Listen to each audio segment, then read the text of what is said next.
مطرانية زحل للروم الكاثوليك بين القوى السياسية في المدينة غاب عنه النائب إلي ماروني.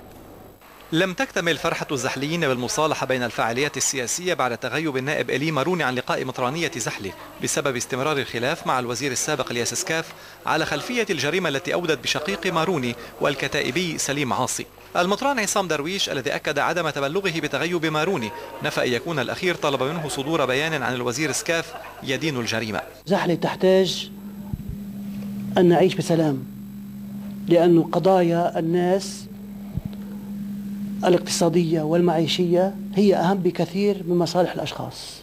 سكاف الذي أشار إلى أن اللقاء كان إنمائيا وسعى إلى تقريب وجهات النظر علق على موقف ماروني. فهذا موضوع للتجارة، التجارة السياسية، هذا استفادة سياسية، استغلال سياسي، وأنه دقيق ومش مزبوط هو بيعرفها.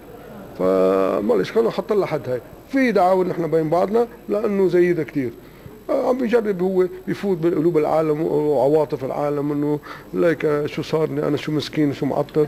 النائب ماروني عقد من ناحيته مؤتمرا صحفيا شرح فيه سبب تغيبه. واحتراما لنفسي ولنصري ولسليم وللعيال وللياس عيسى ولحزبي، ومن اجل جلاء الحقيقة انا ما بدي اعمل اي مصافحة او مصالحة معه قبل ما يقوم هو باي مسعى ليساعدنا على تحقيق العدالة. ورأى ماروني أنه ممثل في اللقاء من خلال زملائه في الكتلة.